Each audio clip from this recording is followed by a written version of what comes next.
pergerakan pariwisata Kota Batu antara wisata artifisial yang tentunya di sini investasi juga tumbuh, tapi wisata kultural ini juga bergerak. 191 kota se-Asia Pasifik. Pak Oni kudu nggawe sejarah besar untuk Kota Batu mumpung jadi kepala dinas.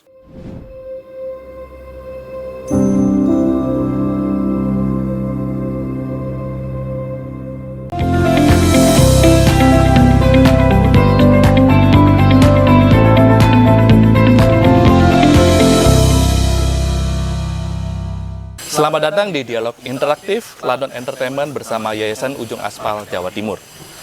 Kota Batu tidak hanya dibangun dari pusat kota, tetapi juga dari desa-desa yang menjaga alam dan kearifan lokalnya. Pada dialog kali ini kita akan membahas tantangan dan peluang membangun Kota Batu melalui desa wisata berbasis potensi alam dan budaya lokal sebagai fondasi pembangunan berkelanjutan. Dan hari ini sudah ada narasumber bersama kita, ada Bapak Oni Ardianto, Kepala Dinas Pariwisata Kota Batu, lalu ada Bapak Sujono Jonet, Komisi B DPRD Kota Batu, ada Bapak Andre Prana, Ketua Pokja Peningkatan Status Kota Batu, Bapak Wiweko, Ketua Apel dan Kepala Desa Ororombo, ada Bapak Muhammad Dadi, Ketua Forum Desa Wisata Kota Batu, dan Bapak Suhardono Fran sebagai perwakilan masyarakat Kota Batu. Dan saya Hendy juga ditemani oleh Bapak Yani Andoko, Wakil Ketua Alumni Imakoba, sebagai moderator dialog interaktif kali ini. Silakan Pak Yani memulai. Ya, selamat pagi. Assalamualaikum warahmatullahi wabarakatuh. Waalaikumsalam. Ya, salam sejahtera bagi kita semua. Alhamdulillah, pagi hari ini kita cerah nggih, Pak nggih. Kita semangat. Kita melihat alam kita luar biasa Kota Batu ini. Banyak macam-macam potensi. Tadi adalah tema kita hari ini adalah tantangan dan peluang daripada pariwisata Kota Batu dengan meningkatkan potensi desa-desa yang ada di Kota Batu. Dan memang ini sangat menarik sekali. Karena apa? Kota-kota lain nggak ada desanya yang masih banyak seperti Kota Batu. Ya, saya ucapkan selamat pagi pada Pak Fran, Mas Dadi, Pak Wiweko, Pak Andre Prana, Pak Sujono Jonet, Pak Oni. Kita bisa menghadiri forum yang bahagia ini. Dan memang potensi Kota Batu luar biasa. Tapi kerangka pemikiran kita harus kita rubah, mindset kita harus kita rubah. Masa kita seperti ini aja gitu. Karena apa? Kita lihat potensi yang luar biasa ini kalau tidak kita maksimalkan, itu juga nggak berefek apa-apa. Contoh kemarin saya membaca di sebuah media ini Pak Oni. Jadi oke, kunjungan Wisman kita untuk yang domestik itu naik kita. Tapi untuk hunian kita itu rendah. Turun, Pak. Jadi 2 hari turun ke nggak sampai 1 hari. Karena mereka mereka cuma datang untuk berkunjung tapi sejenak aja. Dia mungkin kalau belanja juga sedikit. Nah, ini perlu sebuah inovasi baru, sebuah pemikiran yang baru. Nah, oleh karena itu pada pagi hari ini yang akan kita bedah.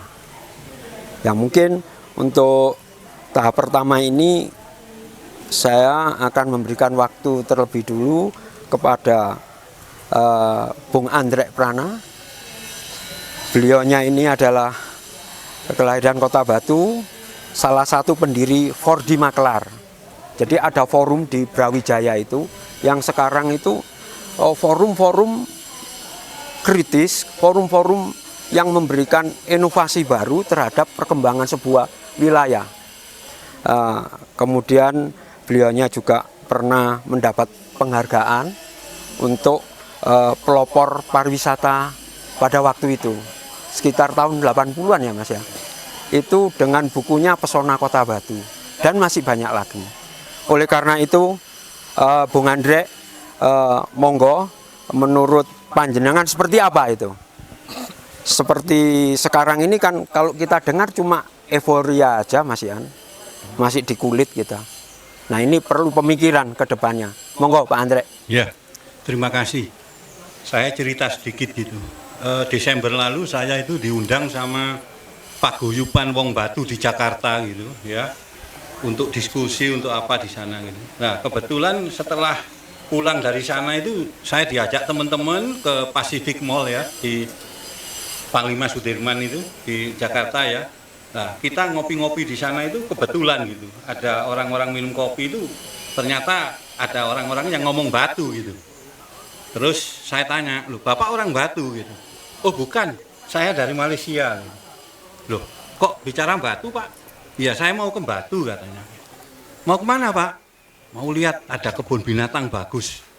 Dulu kebun binatang ini pernah dapat penghargaan internasional katanya gitu.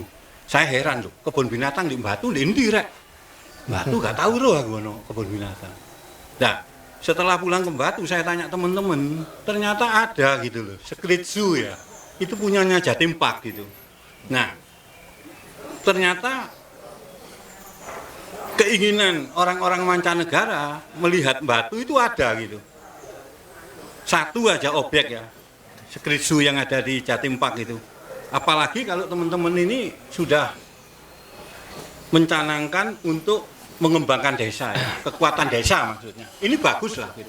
Cuman saya ingin bicara lebih dari itu gitu, bahwa pengembangan desa dengan kekuatannya ya, dengan budaya macam-macam itu nggak cukup gitu loh. Batu ini perlu, menurut saya perlu naik kelas.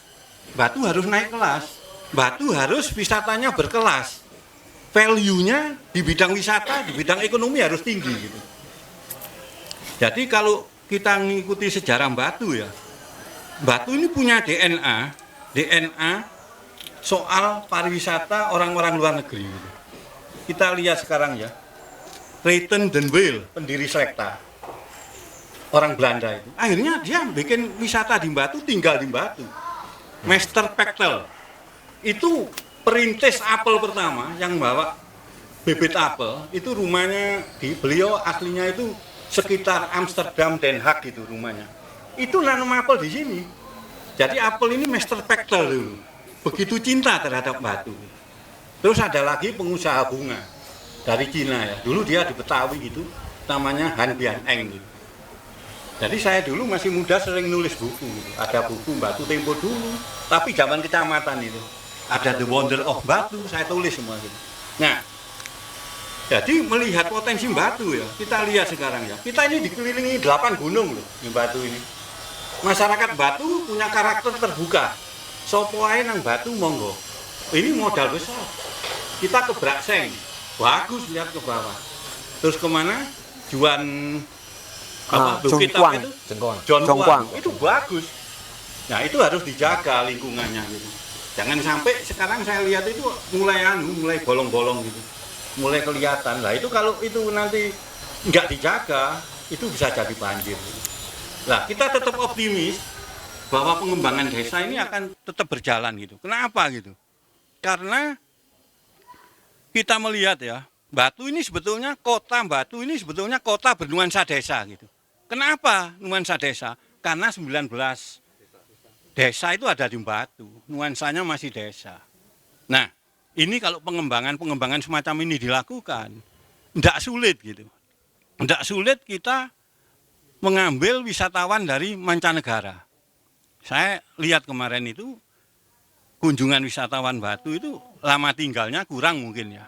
Tapi kalau satu saat Batu ini bisa jadi kunjungan wisata internasional, katakan Batu jadi kota pariwisata internasional, itu tentu lama tinggalnya sudah bisa kita prediksi, kita perhitungkan yang datang orang berapa nanti. Itu mesti bisa dihitung. Cuman problemnya itu kesiapan kita, tidak gampang itu. Batu ini perlu siap, perlu punya otonomi, badan otonomi daerah gitu ya, pariwisata. Jadi nanti itu badan itu mungkin di bawah dinas pariwisata gitu. Jadi dia bisa dari pemerintah, dari pengusaha, dari swasta. Mungkin nanti pemerintah tugasnya apa? Ya kita kan jujur Batu ini ya. Kita pejabatnya selalu ngomong, kita pariwisata berkelanjutan. Kelanjutan konsepnya apa? Gak jelas gitu. Kita bangga ndelok kunjungan banyak. Sekarang ini daerah-daerah lain mulai membuka objek-objek wisata baru. Madiun, saya survei ke Madiun, ke Blitar, bagus-bagus sekarang. Objeknya bagus, hotelnya dibenahin, kafe dibenahin. Makanya kita tidak heran kalau kunjungan-kunjungan Batu sekarang ini orang datang itu pilihannya banyak gitu. Sehingga nanti kita tidak boleh hanya bangga terus Batu berkelanjutan, nggak boleh.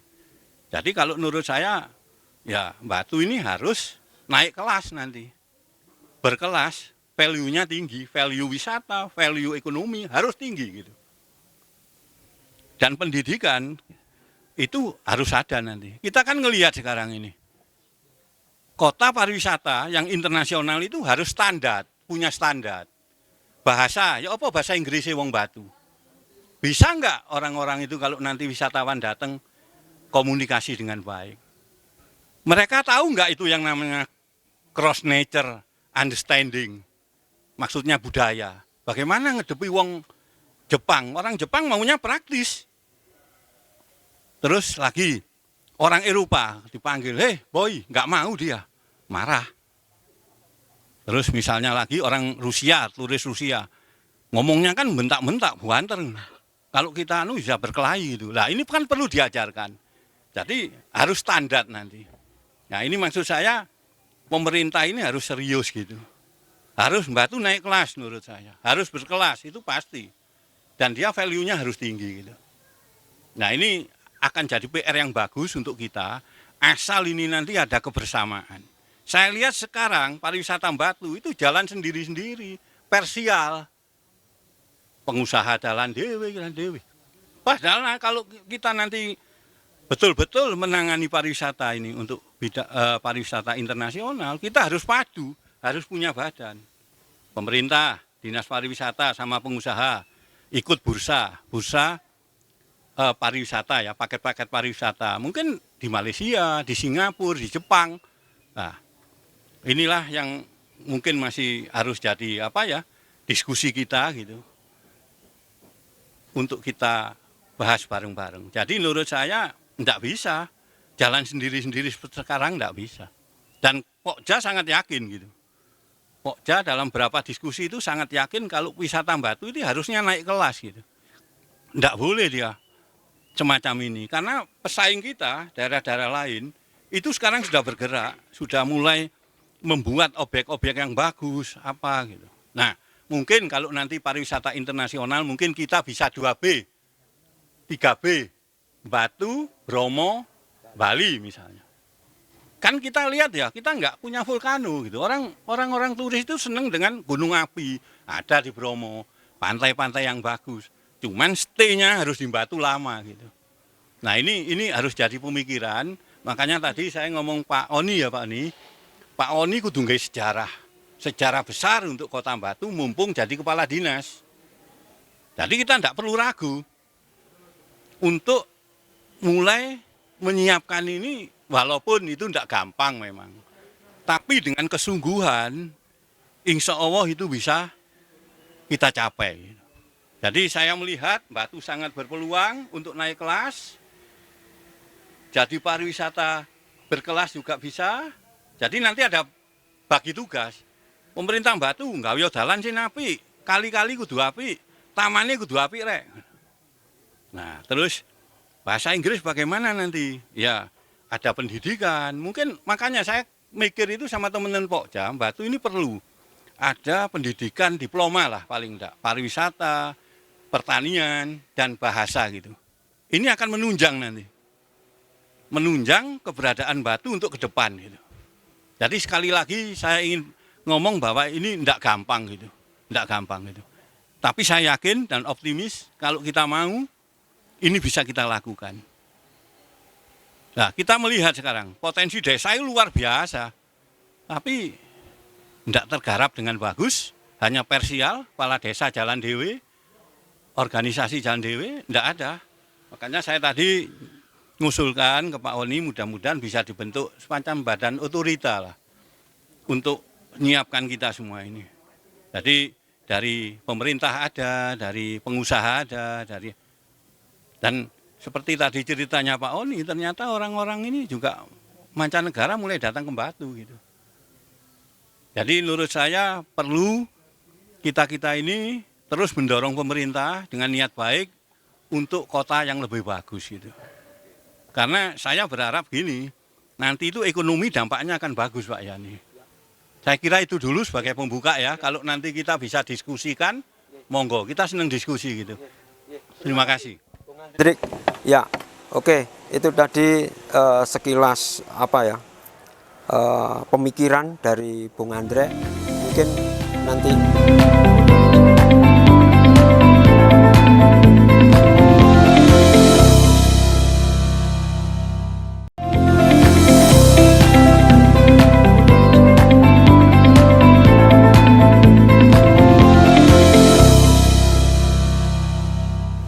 bisa langsung nanggapi Bung Andre, atau mungkin ada informasi terbaru tentang pariwisata kita. Secara global mungkin tentang pariwisata itu sekarang seperti gimana? Ya, monggo. Terima kasih izin Ya. senior.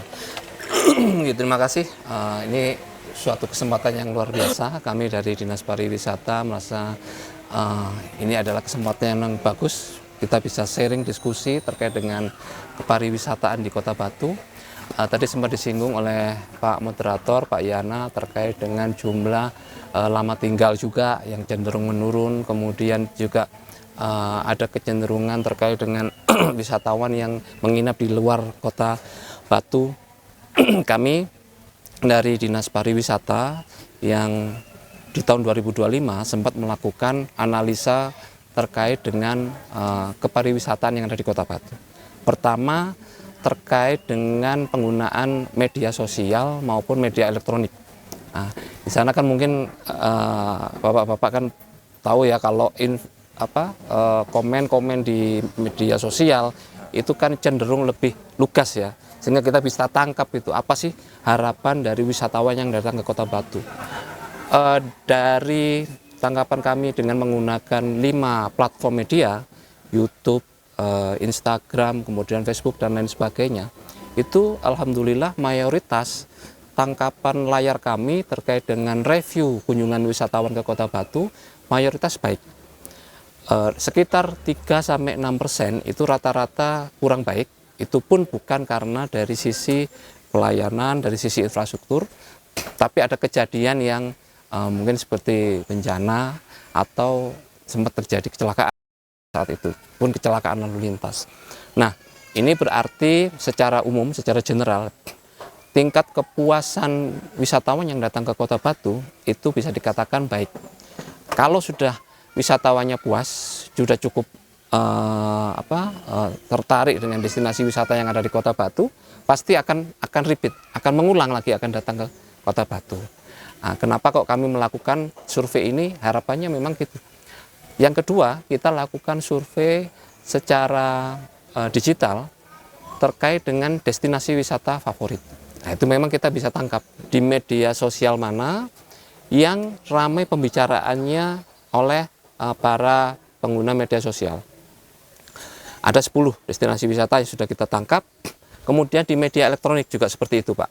Nah, artinya dari sini kita bisa memetakan, sekaligus kita bisa mendapatkan informasi tentang mulai dari jumlah yang datang di Kota Batu, kemudian mulai dari jenis kelamin, umur pun bisa kita tangkap. Demografinya secara demografi. Artinya ini juga bisa membantu nih, seperti kita sekarang ada di Dufan ya, Durian Fantasi yang luar biasa ini, dengan jumlah kunjungan wisata di Kota Batu yang rata-rata ternyata umurnya itu sekitar 18-34 tahun. Nah, ini benar ini Pak Junet membuat suatu destinasi durian fantasi karena di umur-umur itu yang paling suka durian, Pak. Nah, mayoritas antara gendernya itu mana? Ternyata lebih banyak, ternyata jumlah laki-laki dan perempuannya relatif sama. Ini berarti semakin mengukuhkan kita sebagai kota pariwisata keluarga. Jadi memang di sini destinasi kebanyakan rata-rata wisata keluarga. Kemudian tadi menanggapi terkait dengan lama tinggal yang belum mungkin kecenderungannya menurun ya. Di bulan November Pak, kami melakukan survei terhadap 2.000 wisatawan secara digital. Itu hasil surveinya memang lama tinggalnya di angka 2,8 hari. Di 2,8 hari. Untuk sebarannya, akomodasinya ada datanya. Namun memang di bulan Desember itu ada penurunan dari jumlah yang 2,8 itu. Jadi selain dengan menggunakan media sosial, kami juga menggunakan analisa pergerakan digital. Jadi semua gadget yang masuk di Kota Batu, terutama untuk yang wisatawan, itu kita bisa identifikasikan. Ada sekitar untuk tadi Pak Andre menyampaikan ada peningkatan wisatawan dari mancanegara, itu benar. Di bulan November itu sekitar 6.081 sekian wisatawan yang datang ke Kota Batu. Dari tahun lalu itu angkanya saya kalau nggak salah sekitar 5.000 itu 1 tahun. Ini hanya 1 bulan. Itu ada 6.000 angkanya. Nah, ini yang mungkin menarik untuk bisa menjadi salah satu peluang tadi yang disampaikan oleh Pak Yana dan Mas Hendy. Peluang bagaimana kita siap dengan wisatawan yang dari mancanegara untuk hadir ke Kota Batu. Saya sedikit cerita, beberapa bulan yang lalu kita kedatangan Tourism Promotion Organization, sebuah organisasi promosi pariwisata yang skalanya Asia Pasifik.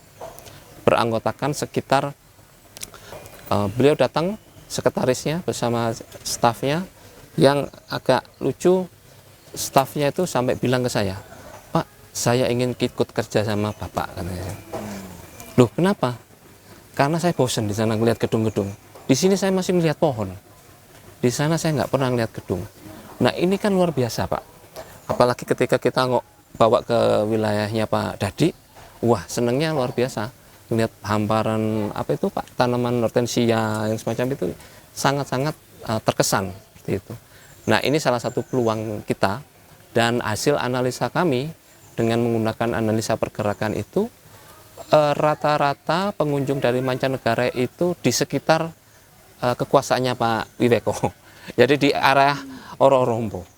Nah, ini mungkin Pak Wiweko mungkin harus siap dengan SDM tadi yang disampaikan oleh Pak Andre terkait dengan SDM. Nah, nun sewu kalau terkait dengan pelatihan SDM memang kami masih belum semua, tapi kita gandeng Pak untuk komunitas guide yang ada di Kota Batu. Kalau terkait dengan pelatihan mungkin jangka panjang ya, pelatihan terkait dengan bahasa. Tapi bagaimana teman-teman dari guide yang ada di Kota Batu bersiap ketika ada kunjungan dari wisatawan mancanegara, itu yang kita siapkan. Dan alhamdulillah ada sekitar 6 teman-teman anggota dari Batu Guide komunitas itu sudah memiliki sertifikat untuk memberikan sertifikat TUT kepada teman-teman guide yang lain. Seperti itu Pak Yana. Jadi harapan dari Pak Andre, insya Allah kita optimis lah terkait dengan peningkatan wisatawan. Kalau misalkan dibandingkan dengan tahun lalu, data kami memang masih belum sepenuhnya terkumpul terkait dengan jumlah wisatawan. Masih dari sektor destinasi wisata dan akomodasi, itu dari 82% data yang masuk sampai dengan bulan September terkumpul jumlah wisatawan itu 5.700.000 sekian. Tapi itu hanya dari sektor destinasi wisata dan akomodasi. Kalau dari sektor kafe, restoran itu belum kita ambil karena memang cukup banyak sekali yang ada di Kota Batu. Saya kira itu Pak. Terima kasih Pak Oni. Ya, mungkin ada permasalahan memang yang harus segera kita hadapi Pak Oni. Bung Andrit ya. Kebetulan di sini juga sudah hadir Mas Sujono Jonet. Kebetulan beliaunya di Komisi B, dulu yang menggagas tentang Perda Desa Wisata. Untuk menyambut itu, Mas Jonet, atau saya biasa ngomong itu manggil beliaunya Kang Jonet, karena lebih enak. Itu bagaimana Kang Jonet? Persiapan satu mungkin secara regulasi ya, itu tentang kebijakan, itu perda tersebut dengan posisi perda tersebut, kemudian secara aplikasinya sampai hari ini seperti apa. Kalau kita nanti menyambut yang namanya kita harus naik kelas, kan gitu Pak. Kita kan sepakat ya, paling enggak kita harus sepakat memang bahwa pariwisata kita harus naik kelas. Jadi naik kelas ya apa? Menjadi tujuan wisata internasional. Nah, monggo Kang Jonet. Ya, terima kasih. Saya sampaikan kepada semuanya yang hadir pertama di Dufan sini. Saya ucapkan selamat datang. Dufan telah dipercaya untuk menjadi tempat diskusi tentang bagaimana peluang dan tantangan pariwisata, desa wisata, pariwisata berbasis desa ya di Kota Batu ini. Sebagai anggota legislatif, tentunya saya di Komisi B dan kami dari anggota legislatif selalu mendorong kepada pemerintah kota untuk bagaimana konsisten terhadap potensi Kota Batu ini, yang dimana Kota Batu ini sudah diciptakan untuk kita huni sebagai kota yang tentunya terkait dengan jasa lingkungan yang harus kita lindungi ini. Jasa lingkungan itu apa? Karena tadi disampaikan oleh beliaunya Pak Andre, Pak Oni, bahwa yang datang ke sini itu adalah tentu melihat panorama, udara bersih, melihat keindahan, kehijauan. Nah, inilah yang tentu kita dorong dengan adanya perda-perda yang mendukung tentang lingkungan itu, terutama terkait perda desa wisata yang tentunya menjadi dasar pemerintah kota untuk bergerak bagaimana wisata kultural ini bisa mengimbangi wisata artifisial yang saat ini berkembang, yang dimana tadi diceritakan oleh Pak Andre, ada turis dari mancanegara, dari luar sana, taunya Sikertsu. Sementara Sikertsu itu, di mana Sikertsu? Pak Andre sendiri bingung, kok Batu ono kebun binatang? Mesti ini sing roh Batu, taunya itu orang luar kan panoramanya, keindahannya. Begitu mestinya ya, apelnya, sayurnya kan begitu. Kok justru yang dikenal malah wisata artifisial. Nah, disinilah kami dari legislatif selalu mengimbangi dengan regulasi-regulasi di mana pemerintah kota nanti untuk mengeksekusi menuju wisata Batu naik kelas tadi itu akan bisa dicapai. Hari ini kita juga bergerak melahirkan perda investasi. Bagaimana orang berinvestasi di Batu akan bergairah. Bagaimana tentang Riparda, rencana induk pariwisata daerah kita dorong untuk segera bisa selesai. Dari perda desa wisata sudah lahir perwalinya. Tentu ini tidak sekedar buku saja, akan tapi yang terpenting adalah eksekusinya gitu ya Pak Oni sebagai eksekutor, sebagai Dinas Pariwisata Kota Batu, karena ini penting bagi kami di legislatif bahwa keseimbangan nah ini tentu yang kita harapkan, sehingga jasa lingkungan yang harusnya kita jaga, udara tetap bersih, udara tetap segar, panorama tetap indah. Ini tidak hanya mimpi, akan tapi disitulah dimana kita berhasil membangun itu, maka tentu pariwisata Kota Batu akan naik kelas, karena keasrian akan terjaga, dimana akan tumbuh ekonomi mikro, yang dimana tiap desa kalau kita tahu, saya sampaikan bahwa Dufan ini, durian fantasi ini adalah satu contoh di mana potensi yang terkelola. Tidak banyak memang durian di sini,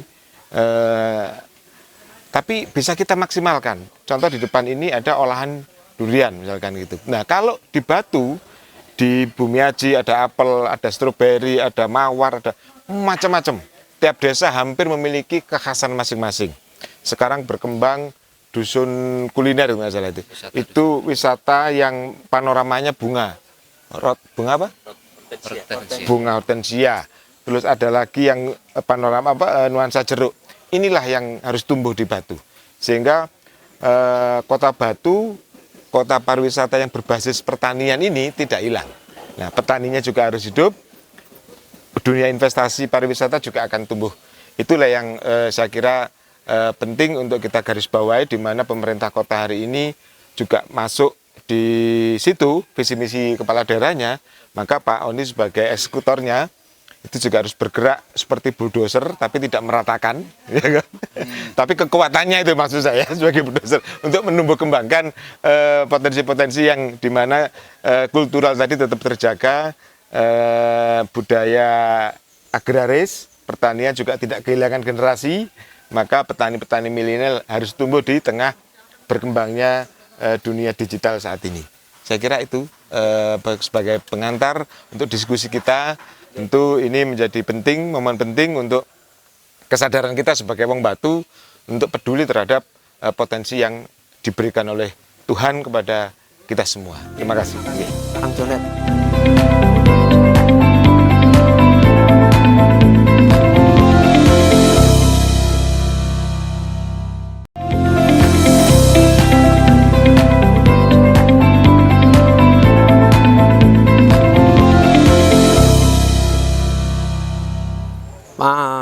Pak Wiweko, melihat dari uraian bapak-bapak tadi, itu kira-kira apa yang dipersiapkan oleh teman-teman, khususnya di sini kepala desa yang mempunyai kewenangan di desa itu untuk menyambut peluang ini.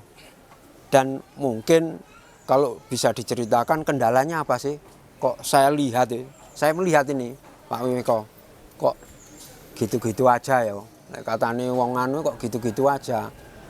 Katanya desa wisata, tapi kok baik secara infrastruktur maupun konsep desa wisata itu sendiri kan masih belum terlihat. Ini terus terang saya amati bersama teman-teman itu seperti itu. Nah, menurut Pak Wiweko gimana? Nggih, monggo Pak Wiweko.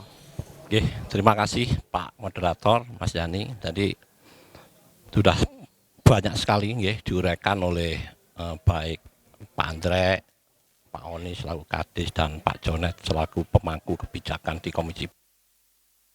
Kalau kesiapan desa dari awal siap, tapi dengan pengertian bahwa terbitnya desa wisata ini masih belum maksimal bisa kita adopsi untuk sebagai dasar pengelolaan. Karena ada dua istilah, ada wisata desa, ada desa wisata. Kalau wisata desa itu adalah kegiatan wisata yang di desa tetapi tidak melibatkan masyarakat. Contoh, dia ingin bagaimana view Kota Batu, alamnya seperti apa, tetapi dia nginap di hotel dan makannya juga di restoran, sehingga dampak ekonomi ke masyarakat itu gak ada. Nah, kalau desa wisata ini memang kami berharap semua kegiatan wisata itu ada di desa dan pelakunya itu adalah warga dan juga pemiliknya warga setempat, sehingga secara ekonomi untuk pemberdayaan masyarakat ini memang benar-benar akan terwujud. Itu ada dua istilah itulah. Kami berharap nanti ada kolaborasi atau kerjasama yang baik. Tadi sudah disinggung oleh Pak Andre selaku tokoh yang ada di Batu, pendiri termasuk pendiri Kota Batu. Intinya memang sekarang masih berjalan sendiri-sendiri. Nah, kami berharap nanti ada kerjasama yang baik, baik pengusaha besar, terus desa wisata, juga dinas pariwisata ini bisa bagaimana untuk mendorong desa wisata yang ada di Kota Batu ini kedepannya memang benar-benar desa wisata yang kami harapkan dari desa-desa yang ada di Kota Batu maupun kelurahan. Nah, sekarang contoh kecil saja, untuk paket wisata ini masih belum dilakukan di Kota Batu. Kalau mengacu kami kadang studi tiru di Jogja, di Jawa, itu memang di sana sudah tertata dengan baik. Antara travel, marketing ini sudah ada paket-paket. Sehingga meskipun desa wisatanya itu belum begitu tertata dengan baik karena paket ini berjalan, akhirnya meskipun ada orang jualan UMKM istilah apa itu pakai gula merah dari kelapa, itu kalau kita lihat kecil, tetapi karena sudah menjadi paket akhirnya diarahkan ke sana. Nah, secara otomatis itu pun akan menjadi perekonomian di desa. Itu memang kalau di Batu belum dilakukan seperti itu. Lah mudah-mudahan nanti dengan beliaunya ada Pak Oni dan Pak Junet selaku Komisi B ini tadi untuk mendorong paling tidak paket wisata di Batu ini harus mulai digagas. Meskipun sekarang sudah ada tapi masih individu-individu. Sehingga semua desa yang ada di Batu ini nanti akan laku wisatanya. Meskipun katakanlah Pak Dodi selaku ketua Pokja Wisata di Batu masih kunjungannya di Tulungrejo, tetapi paling gak paketnya nanti iso nang Sumberrejo, iso nang Rorombo, iso nang Tulungrejo. Nah ini berdasarkan pengalaman kami saat-saat kami studi tiru di daerah-daerah khususnya di Jawa Tengah. Berikutnya kami juga berharap kalau desa wisata ini sudah berjalan meskipun tidak maksimal, ada dukungan dari pemerintah daerah. Contoh misalkan desa wisata ini kok butuh jalan yang layak. Nah ini paling enggak mereka hadir untuk bagaimana ikut berperan di sana.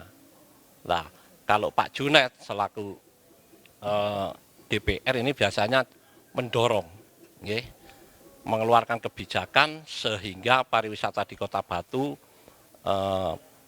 ada peningkatan status yang sekarang masih belum internasional, mungkin katanya Pak Andre, naiklah statusnya, naik kelas lah, sehingga perekonomian di Batu ini memang benar-benar bisa terangkat dari pariwisata. Karena kami mengalami Pak Antoko, desa kami dulu desa tertinggal, kami memberanikan diri kerjasama dengan pihak ketiga, ini juga cikal bakal sehingga desa kami berani mencanangkan menjadi desa wisata, sehingga sekarang di sana tumbuh kembang yang mana ekonominya juga berjalan. Kalau desa wisata di Batu ini sebetulnya sudah dicanangkan semua kelurahan desa di Batu ini desa wisata, tapi yang terjadi masih wisata desa. Jadi orang ke sana itu masih mek runut tok tapi nginep di Jopo, terus dia beli makan di luar. Jadi untuk ekonomi yang dirasakan di masyarakat ini masih sangat kurang. Lah, kalau desa wisata ini yang sudah jalan mungkin Tulungrejo, di saya jalan tapi sebatas homestay, mungkin ada usaha kelompok anak-anak muda yang glamping itu juga ada, itu memang mayoritas warga kami yang mengelola. Mudah-mudahan dengan diskusi ini nanti perubahan pariwisata di Kota Batu ini akan lebih diminati oleh masyarakat baik lokal maupun mancanegara. Karena kalau di Batu ini apapun yang terjadi ya udaranya sudah sejuk, terus view-nya juga sudah baik, kita duduk dimanapun yang kita lihat juga pemandangan alam yang begitu luar biasa. Saya kira itu mungkin nanti kita langsung Mas Dadi sebagai salah satu pelaku dari kegiatan wisata di desa itu melihat ini seperti apa Mas Dadi? Perusahaan wisata atau jasa-jasa wisata yang pernah ada di Kota Batu dan bersinggungan dengan masyarakat Kota Batu. Nggih, monggo. Baik, terima kasih. Assalamualaikum warahmatullahi wabarakatuh. Alhamdulillah Pak Yani dan semuanya kita bisa hadir di acara yang luar biasa ini yang digagas oleh Lodon Entertainment dan Yayasan Ujung Aspal. Ini adalah satu hal yang luar biasa Saya berada di tengah-tengah para senior yang luar biasa dari awal tercetusnya Kota Batu sampai saat ini masih eksis, luar biasa sekali. Saya melihatnya dari pelaku desa wisata.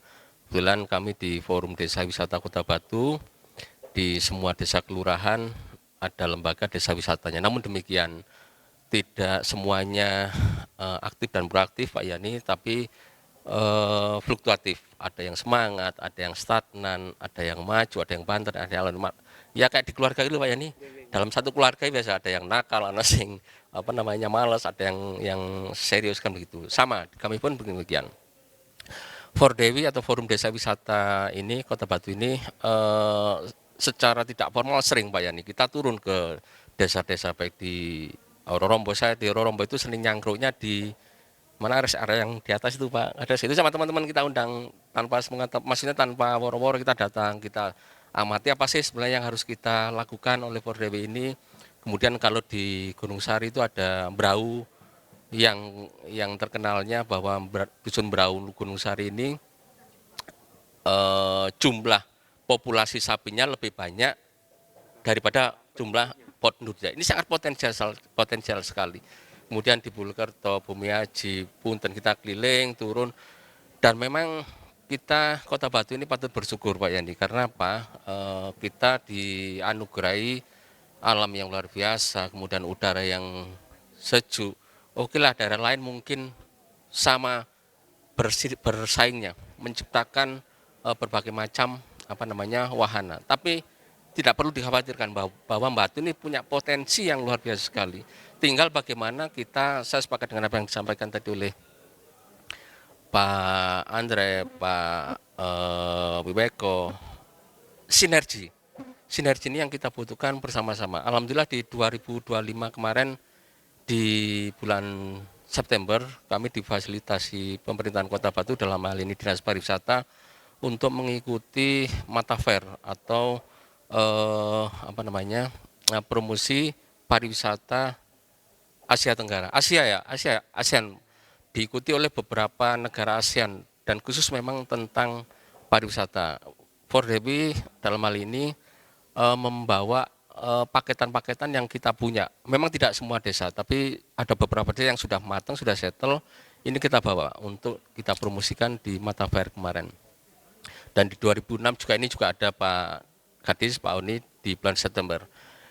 Kita berharap ini berkelanjutan Pak untuk promosi ini, sehingga setiap tahun promosi ini terus kita gencarkan. Artinya sinergi itu tadi. Setelah dari Mata Fair itu kita menyimpulkan bahwa Kota Batu ini punya potensi yang luar biasa, namun secara nama memang belum terangkat. Ketika saya sodorkan mereka pengunjung dari Malaysia ini yang kita sampaikan, ini desa wisata di Kota Batu mana ya? Mereka belum paham. Tapi ketika kita gandengkan dengan misalkan dengan Bromo, dekat dengan Surabaya, mereka baru paham. Oh, dan yang paling mereka paham adalah peti apelnya. Itu memang mereka mengakui peti apel, peti stroberi itu mereka paham. Tapi kalau Kota Batu sendiri, mereka belum begitu paham. Lah, artinya apa? Ini tantangan kita, bahwa promosi ini perlu memang kita teruskan dan kita sinergikan, sehingga semua elemen, baik itu dari pemerintahan kota, pemerintahan desa, kami Forum Desa Wisata, kemudian dari dewannya juga, ini memang perlu satu keselarasan, satu visi dan misi bagaimana meningkatkan sebuah desa wisata ini menjadi lebih go internasional. Saya punya catatan bahwa ada beberapa hal poin yang bisa mengangkat wisatawan luar negeri itu. Yang pertama adalah kita punya potensi Gunung Panderman, Pak. Gunung Panderman ini pernah dikunjungi oleh komunitas para layang Jepang. Mereka membandingkan antara Panderman dengan Gunung Banyak. Mereka lebih suka di Panderman. Karena apa? Dataran ketinggian lebih tinggi, sehingga jangkauan waktu mereka lebih lama. Cuma memang akses menuju ke puncaknya ini yang kesulitan. Kemudian kita punya Cangar. Cangar itu atau air panas ini sangat disukai oleh wisatawan Jepang. Ada beberapa wisatawan Jepang yang sudah berkunjung sana. Cuma mereka memang karena perbedaan atau pola pikir budaya yang masih berbeda jauh, mereka memang masih agak memberikan statement-statement yang negatif, seperti berenang sambil merokok, sampah yang masih berserakan. Ini tantangan atau yang harus kita pikirkan bersama. Kalau dengan paketan, insya Allah kita juga sudah punya banyak, Pak Wimeko.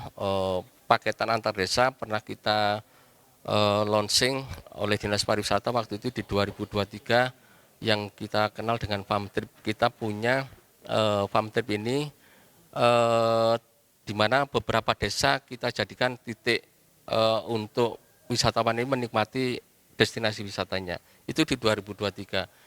2024 2025 kemarin juga ada lagi ya Pak Oni ya, itu yang mengundang TPO dari Korea tadi, itu juga kita perkenalkan Farm Trip itu tadi Pak Wimeko. Jadi dari satu desa ke desa lain, dan terakhir waktu itu di wisata dusun kuliner mereka menikmati, dan mereka tanggapannya luar biasa sekali. Karena itu tadi kita punya potensi yang sangat luar biasa sekali. Harapan saya dari Forum Desa Wisata Kota Batu ini, sinergi ini bisa terus dilanjutkan dan lebih fokus. Tidak hanya sekedar, mohon maaf, seremonial, tapi bagaimana ini konsisten. Desa wisata ya ayo desa wisata terus. Tentunya harapan saya ada juga Pak Jonet selaku anggota di DPRD Kota Batu ini juga menjadi yang sangat penting melalui Ripardanya tadi. Master plan-nya Batu ini sebenarnya kemana sih? Nah, ini kan yang harus dipikirkan. Kalau memang desa wisata yang menjadi potensi sangat luar biasa, ya yuk desa wisata yang kita genjot. It's okay ada Jatim Park. Tapi menjadi penunjang lainnya adalah desa wisata ini ya, karena yang mempunyai potensi. Kira-kira itu banyak. Terima kasih.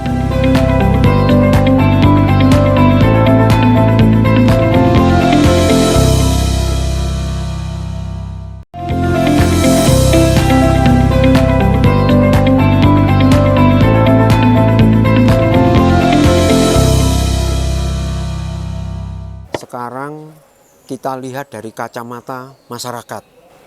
Nah, kebetulan di sini ada perwakilan masyarakat Batu yang juga dulu pernah juga menjadi semacam berkegiatan di dunia wisata. Gitu. Monggo Pak Fran. Ya, terima kasih Mas Yani. Senang sekali. Sebagai masyarakat saya tertarik dari satu yang disampaikan oleh Pak Andre tentang kota yang bernuansa desa. Ini menurut saya menarik ya. Nah, hadir di sini juga kepala dinas, ada anggota DPR, juga kepala desa atau ketua apel sebagai suprastruktur dari Kota Batu ini. Kalau masukan dari saya itu Kota Batu pada umumnya dinamika yang ada tentang pariwisata ini belum ada satu komitmen tentang pariwisata, ya belum ada komitmen. Kemudian ya semi-semi tidak bertanggung jawab tentang pariwisata. Nah, berkaitan dengan PAD satu misal menggok sedikit-sedikit, kalau kita sudah komitmen dan bertanggung jawab, nah tinggal kita profesional tadi yang disinggung oleh Pak Andre. Bagaimana kesiapan masyarakat dalam hal ini berkolaborasi seperti yang disampaikan Pak Dadi. Bagaimana kalau kita mau naik level atau next level, kalau katanya orang Bojonegoro, ngono kuwi piye carane. Nah, ini penting gitu ya. Ini penting. Minimal Kota Batu itu sudah punya 19 potensi. Dari mana? Kalau kita hitung ya mulai dari Sumber Berantas sampai dengan Desa Pendem ya. Ini satu sama lain kalau saya lihat punya potensi masing-masing, hanya sekali lagi kalau kita Kota Batu komitmen untuk meningkatkan pariwisata, khususnya pariwisata, memang mata rantainya cukup panjang sekali ya. Apresiasi yang sudah dilakukan dinas ya, kemudian dari DPRD untuk ada payung hukum dan sebagainya ya. Ini bagus ya. Tadi Mas Dadi nyampaikan kenapa Jepang justru lebih suka di Wanderman kan gitu. Nah, apa yang sudah dilakukan selama ini, tapi saya lihat masih banyak kekurangan, banyak sekali. Kita lihat lihat dari bawah ya, Pendem. Pendem selain lumbung padi, dia punya situs. Gitu. Sisir, demikian juga sampai Sumber Berantas punya arboretum. Tadi disampaikan juga punya potensi ternak. Ini kan potensi-potensi yang harus ditingkatkan. Nah, kalau kita mau bersaing dengan katakan tadi Asia Pasifik ya Pak Oni ya. Jauh kita dari standar, jauh sekali. Nah, saya pernah berpikir dulu ada Pak Jonet ya, kita sharing kecil-kecil. Belakangan yang melengkapi justru Pak Jonet ya.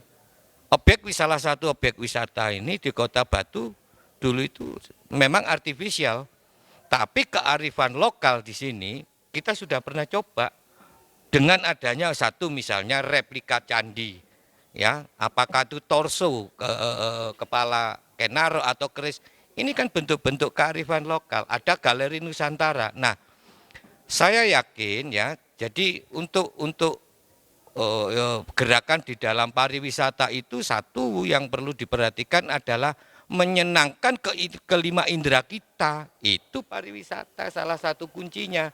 Bagaimana kita melihat atau pengunjung itu disenangkan matanya, disenangkan telinganya, hidungnya, mulutnya, kenyamanan, apa itu menjadi salah satu dasar. Nah, lalu supaya ini kalau kita memang mau mengundang orang asing, siapkah Kota Batu? Itu pertanyaan. Karena apa tadi yang disampaikan oleh Pak Andre, harus ada standar ya. Harus ada standar. Oleh karena itu di sini kalau saya lihat kita dihadiri oleh 3 suprastruktur, ada dari dinas, DPRD dan ketua APEL. Lah ini hendaklah kolaborasi seperti yang disampaikan Mas Dadi.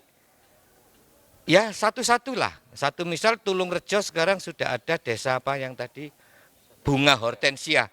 Ini digenjot dulu, ya, ini digenjot. Nah, setelah itu mendapat kunjungan baik dalam negeri maupun luar negeri, kita akan tahu kekurangan kita. Ternyata kalau didatangi orang Malaysia sih cepat sambung kita. Begitu kita didatangi orang Korea, orang Vietnam, ya sekedar ngomong lah anak-anak kecil kita. Ya ini terkait ya. Sekedar ngomong good morning. Loh ini hal-hal kecil tapi menimbulkan motivasi ya. Menimbulkan motivasi. Nah, karena apa? Disitulah juga akan terjadilah sirkulasi perekonomian yang sangat signifikan ya. Jadi sekali lagi kalau dari saya, pertemuan ini tidak berhenti di sini. Nah, jadi ada Pak Jonet, ada Pak Oni, ada Pak Wiwiko. Coba kita bikin satu ruang kecil ya, yang sifatnya entah sebulan sekali, entah bagaimana itu masalah teknis. Masukan-masukan ini penting ya, masukan-masukan ini penting. Nah, tadi saya kembali lagi saya sampaikan seperti yang disampaikan Pak Andre tentang kota yang bernuansa desa. Loh ini menarik sekali. Sekarang contoh kalau di Ororombo misalnya atau di Sumber Berantas, ya apa carane wisatawan ini tidak tidur di hotel tapi di dom waktu nih. Kita cari segmennya. Yang suka segmen hotel ya biar tidur di hotel. Kebanyakan orang-orang Eropa ya itu lebih suka dia tidur di rumah-rumah warga. Lah ini harus ada edukasi. Misal toiletnya kudu standar ini. Tadi yang dikatakan Pak Andre punya standar itu cukup lengkap ya. Kalau di breakdown panjang sekali ya, panjang sekali. Jadi pada pertemuan ini saya hanya ingin menyampaikan satu komitmen ya, 2 tanggung jawab, dan supaya cepat perekonomian ini meningkat ya profesional. Lah profesional sendiri itu sebagai salah satu untuk perputaran di dalam pencapaian target. Kita tidak bisa hanya mengatakan kita sudah promosi, oh seneng dinamikanya api, oh untuk promosi ini. Faktanya begitu pengunjung itu datang ke sini, bingung. Kok ngene tok. Lebih banyak apanya? Mana? Katanya pegunungan, tapi enggak ada pohon, enggak ada apa. Ini banyak sektor yang harus ditingkatkan. Oleh karena itu ada 3 suprastruktur ini. Pada kesempatan ini ayo kita sama-sama berpikir untuk Batu naik kelas atau next level. Gitu Mas Yani, terima kasih. Terima kasih. Siang hari ini sangat menarik sekali gitu. Ada kehadiran dari bapak-bapak yang saya cintai. Cuma memang persoalan setelah mendengar dari Pak Wiweko, Mas Dadi, Pak Fran, dan Pak Andre, Pak Jonet, dan Pak Oni, ini memang perlu ada arah kita, Pak, dalam membentuk sebuah konsep pariwisata yang arahnya, katanya Mas Dadi tadi, harus jelas. Mau dibawa kemana? Kayak lagunya siapa nih? Ya, mau dibawa kemana? Nah, ini memang butuh kita. Ini harus ada sistem. Mau tidak mau harus ada sistem yang mengikat kebersamaan di antara pelaku wisata, di antara pembikin kebijakan. Kalau tidak ada sistem ini, saya kira masih parsial tetap. Nah, keinginan ini yang harus kita dorong dari pertemuan kali ini gitu. Jadi kita dorong memang supaya apa? Satu kesamaan dalam visi dan misi. Nah, ini penting. Jangan nanti sendiri-sendiri. Ini tentu tidak akan membawa dampak yang luar biasa. Sedangkan kota-kota di sekitar kita sudah membangun dia, berkompetisi juga. Nah, kalau ini kita tidak punya arah ke naik level tadi, kita sama dengan yang lainnya, ya mohon maaf, apakah kunjungan wisata tahun depan itu masih bisa bertumbuh di 7 juta, 10 juta? Apakah angka itu juga angka imajiner atau real? Itu kita sendiri harus pikirkan ini. Jadi langkah-langkahnya ke depan itu harus ada sistem. Tadi dari Pak Andre itu menawarkan sebuah konsep otorita wisata. Jadi pemerintah, pelaku dunia usaha wisata, terus ada dari desa dan kelurahan ini dan pemangku-pemangku yang lain atau stakeholder yang lain bersatu di situ, merumuskan. Ini wisata ke Batu itu harus gini loh, konsepnya harus gini loh. Jadi sama, kita kemarin aja di sosmed ini, saya dengar Pak Oni ya, perkara parkir aja juga menjadi catatan wisatawan yang lain. Gitu. Loh kok sampai segitu ya? Nah, mungkin ini sekalian closing statement ya ini ya, penutup dari acara ini mungkin dari Pak Andre, terus kemudian Pak Oni, Kang Jonet, seperti tadi. Oke, monggo. Ya, terima kasih. Jadi gini, saya sangat tertarik gitu ya dengan omongannya Pak Wiwengko tadi. Beliau ngomong karena tidak ada paket wisata, ya angel malihan. Ini tentu karena apa? Karena tidak ada sistem tadi, nggak ada konsep yang jelas gitu. Jadi memang betul harus ada konsep, harus ada sistem yang bagus. Katakan nanti pengusaha itu nggak untuk dia sendiri gitu. Gaya dewe, wong Batu pancet ngene. Jadi nanti misalnya dibagi sama dia. Oh saya ke sini, nanti ke desa ini, ke desa ini. Jadi harus ada sistem itu. Yang kedua tentu Mas Dadi tadi juga ngomong ya bahwa sekarang sudah mulai diundang untuk bursa pariwisata, itu bagus. Memang kita harus ke sana. Kalau kita diem tidak bergerak, ya nggak bisa apa-apa gitu loh. Terus katanya Pak Kepala Dinas tadi sudah ada pemandu wisata. Nah pemandu wisata ini kan harus dibekali juga. Kalau dia ngajak orang ke Panderman, dia harus tahu. Panderman, oh nama gubernur Belanda misalnya. Jadi iso cerita saya, nang Selekta misalnya. Oh Retendenbil, ketika meresmikan Selekta, Retendenbil itu loncat dari atap itu ke bawah. Luar biasa. Itu jadi cerita, harus ada cerita. Telling story. Harus, gitu. Nah, kita melihat, untung ya, ini mohon maaf, untung Batu ini ada pengusaha-pengusaha wisata swasta gitu. Yang tetap berinovasi. Kalau enggak inovasi, kalah kita sama di luar itu. Katakan sekarang, ya kayak agro misalnya. Agro itu bikin kafe tanah. Dia inovasi, kafe tanah, ada camping di sana. Yang saya lihat itu kalau malam minggu, wah penuh di sana. Orang antri untuk makan di sana. Karena dia tidak ingin mandek di agro toh. Pak Sastro, pak-paknya diperbarui semua. Termasuk Pak Junet ini kita salut. Sampai ini inovasi Pak, bikin ini, Dufan. Walaupun ini tadi kita juga disuguhi durian Pak Yani, menarik ini. Jadi banyak hal sebetulnya di Batu ini tinggal bagaimana sekarang ada niat baik, kesungguhan. Dan menurut saya seharusnya wajib pemerintah. Ojo sari tok. Kalau sari tidur tok berat kita. Harus bergerak gitu. Nah, ini kan rentetannya semacam itu. Kita tidak bisa. Jadi kita tidak bisa Pak Endi ya, kita tidak bisa cuma diskusi gitu. Saya ke sini terus terang bawa konsep gitu. Saya bicara di sini bawa konsep karena saya atas nama teman-teman Pokja. Teman-teman Pokja bikin konsep. Iki kudu ngene, kudu ngene. Batu ini harus naik kelas, berkelas. Harus value-nya nanti di pariwisata, di ekonomi tinggi gitu loh. Nah, ini saya bawa konsep. Pokja kalau kemana-mana tidak bawa konsep ya nggak datang kita. Kita ke sini bawa konsep. Jadi kita usul ke pemerintah. Iki loh, kelas yang Batu ini undak norek naik kelas. Tapi kudusin berkelas. Nah itu.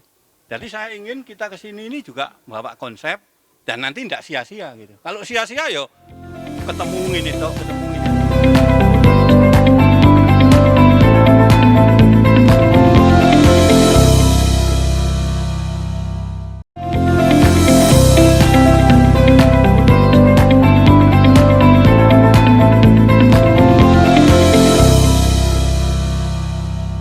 Dari kunjungan wisata udah internasional dan juga dari kesiapan dari desa-desa, katanya kesiapan untuk menampung wisatawan juga dari domestik dan internasional. Dari Dinas Pariwisata untuk closing, silakan Pak. Terima kasih, tadi sudah cukup banyak yang dibahas.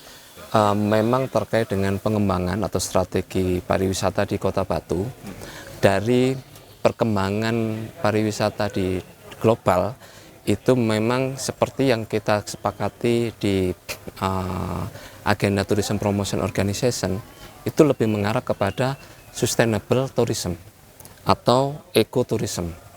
Nah, ini yang menjadi tolak ukurnya atau ujung tombaknya, itu memang kalau dari sisi kewilayahan itu pasti desa. Nah, karena di desa, disitulah tempat mulai dari komunitas pelaku wisata, di situ ada wilayahnya, kemudian di situ juga berkembang ekonominya. Pak Dadi beserta teman-teman memang sempat kami ikutkan tabletop di Malaysia.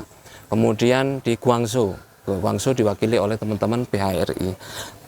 Kota Batu memang belum terlalu populer, tapi menurut kami itu adalah salah satu target yang menarik untuk kita garap, karena tadi masih sebatas Bromo, Tumbak Sewu dan lain sebagainya yang ditangkap oleh wisatawan mancanegara. Oleh karena itu beserta para pelaku wisata, baik itu tadi yang disampaikan Pak Junet dari pihak wisata artificial, kemudian natural, kemudian culture. Ini kita kembangkan secara masif, secara bersama-sama. Di bidang kebudayaan misalkan, kita sudah memiliki warisan budaya tak benda yang sudah ditetapkan oleh Kementerian Kebudayaan. Nah, bagaimana kebudayaan kita seperti mulai dari bantengan, kemudian terakhir itu sanduk, itu bisa menjadi salah satu objek tujuan pariwisata. Tidak hanya dari destinasi wisata saja, tapi kebudayaan juga mulai kita kembangkan. Tadi juga kita singgung terkait dengan bagaimana pengembangan SDM. Beberapa kali kita lakukan pelatihan tidak hanya dari PHRI, tapi dari sektor akomodasi yang non formal, villa, homestay, itu pun kita latih Pak. Bagaimana mulai melipat spraynya sampai apar pun sudah kita bagikan. Dan perannya legislatif, terima kasih Pak Junet, melalui pokirnya itu juga cukup luar biasa, mulai dari penyediaan infrastruktur sampai sarana prasarana seperti ATV kalau untuk yang ya Pak ya. Kemudian terakhir ada motor trail untuk yang teman-teman yang aktif di bidang tadi seperti di Gunung Banyak, kemudian di Panderman itu kita fasilitasi. Saya kira itu memang dibutuhkan kerja keras, kerja cerdas seluruh pihak. Matur nuwun masukannya yang luar biasa. Di tengah efisiensi anggaran, kami sudah disupport oleh pihak swasta, legislatif yang luar biasa, dan tahun 2026 insya Allah kita optimis bisa menjadi lebih baik lagi. Mungkin kalau bisa dikatakan dari 2025 yang kita lakukan promosi secara masif, semoga di tahun 2026 kita bisa mendapatkan hasilnya. Terima kasih. Seperti itu, Pak. Ya, Oke, Pak Jonet. setelah panjang kita diskusi tadi, saya menyimpulkan sebagai anggota legislatif akan selalu bersinergi dengan eksekutif untuk menguatkan bagaimana regulasi di mana tadi dipertanyakan akan kemana Kota Batu ini membangun pariwisatanya. Tentu adalah jawabannya adalah keseimbangan. Keseimbangan bagaimana artifisial dan wisata kulturalnya, bagaimana tentang pemukiman dan lingkungannya, sehingga tetap indah, tetap bersih udaranya. Dan begitu pula di kami sebagai legislatif untuk selalu berharap bagaimana eksekutif walaupun di tengah kondisi efisiensi, tapi harus saya bahasanya solutif. Jadi punya solusi di mana pergerakan wisata kultural yang di dalamnya ada desa-desa wisata yang harus selalu kita genjot, harus selalu kita dorong untuk bagaimana di musdesnya itu masuk dan akhirnya mempengaruhi terhadap PADES-nya. Terus terang memang dari grafik belum banyak desa yang memiliki PADES cukup tinggi, rata-rata rendah, karena masih ada ketergantungan dengan dana transfer dari pusat. Nah inilah yang bisa kita baca betapa kita ini memiliki potensi, tapi tidak mengenali potensi kita sendiri. Kita memiliki potensi, tapi tidak memanfaatkan potensi. Nah inilah barangkali salah satu dasar pemikiran saya sebagai konseptor, salah satu sisi ya, di sisi lain, untuk mengembangkan dan membantu barangkali di lingkungan saya, di desa saya di Gunung Sari dengan potensi mawarnya dan di Duban dengan potensi yang sudah ada pohon duriannya. Ini salah satu contoh kecil yang nantinya bisa menginspirasi dan kami selalu berkoordinasi dengan For Dewi dan Apel untuk bagaimana di tengah tantangan ini saya sebagai legislatif akan selalu berharap diskusi-diskusi seperti ini akan selalu hadir di tengah kesibukan kita, dan inilah bentuk kepedulian kita terhadap kota kita tercinta. Saya kira cukup menarik dan terima kasih. Mungkin Pak Wiwiko, mungkin model konsep desa wisata seperti apa sih yang paling berkelanjutan mungkin 5-10 tahun ke depan itu menurut Pak Wiwiko? Iya. Kami cuma berharap desa wisata berkelanjutan ini memang nanti benar-benar bisa diwujudkan di Kota Batu. Sehingga kami membutuhkan kolaborasi kerjasama antar pemangku kebijakan, sehingga apa yang sudah direncanakan di masing-masing desa kelurahan ini sesuai dengan perencanaan juga Kota Batu. Sehingga ada hilirisasi antara pemerintah daerah dengan desa-desa dan kelurahan ini nanti memang benar-benar mempunyai visi yang sama bagaimana untuk mengembangkan desa wisata ke depannya. Karena tidak semua desa sudah mau berbenah. Apa yang disampaikan Pak Dedik tadi, memang ada beberapa desa yang sudah mau bangkit, tetapi memang harus ada support dari pemerintah daerah. Itu yang kedua, harapan kami mudah-mudahan pertemuan ini menjadi awal yang baik, sehingga apa yang disampaikan oleh narasumber ini nanti sebagai pemicu atau pemantik untuk Kota Batu lebih agresif lagi di dalam mengembangkan wisata, khususnya nanti yang wisata desa. Sehingga kalau wisata desa ini berjalan, secara otomatis perekonomian masyarakat akan bisa meningkat. Saya kira itu, terima kasih. Oke, Langsung jadi. lanjut Pak Dedik, silakan. Baik, terima kasih. Closing statement ya, terakhir. Mungkin kami For Dewi berharap bahwa kegiatan seperti ini tidak hanya di sini, Pak Sandi ya. Ada lanjutan-lanjutan, saya sepakat dengan Pak Jonat tadi, sehingga muncul satu rumusan yang isinya tidak hanya parsial ya, tapi beberapa elemen. Ini saya rasa sudah bagus, elemen ini sudah bagus. Nanti mungkin tinggal ditambah dengan yang lain.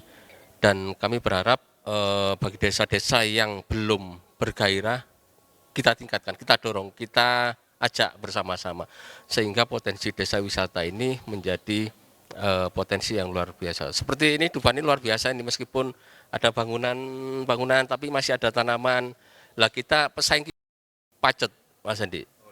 Seminggu yang lalu saya ke Pacet, pengusaha ini punya area dibuat homestay, cottage gitu ya. Tapi dia tetap tidak meninggalkan tanamannya, ada tanaman padinya, dan itu milik dia. Artinya apa? Konsep alam ini betul-betul tetap masih dijaga. Itu kita harapkan di Kota Batu juga. Ini juga sudah luar biasa ini. Meskipun ada bangunan, tapi ada buah-buah durian, alpukat. Nah, itu yang kita harapkan di Kota Batu. Itu aja mungkin. Terima kasih. Terima kasih. Jadi sebagai closingnya, melihat peluang dan tantangan, kami dari masyarakat ini agar ditekankan menurut saya, karena menyambut kedatangan orang-orang luar negeri atau dalam negeri, ayo kita bersama-sama dengan prinsip 3 hal menurut saya, yaitu terkait pariwisata, inovatif, kreatif, dan atraktif. Ini penting. Terima kasih. Oke, terima kasih Pak Oni, Pak Junet, Pak Andre, Pak Wiweko, Pak Dadi, dan Pak Fran yang sudah hadir di dialog interaktif kali ini. Membangun Kota Batu ini kan dari desa bukan pilihan, tapi ini adalah kebutuhan. Tantangannya nyata, peluangnya besar, dan masa depannya ditentukan oleh keberpihakan kita mulai saat ini. Saya Hendy dan Pak Yani sebagai moderator undur diri, sampai jumpa di dialog interaktif berikutnya.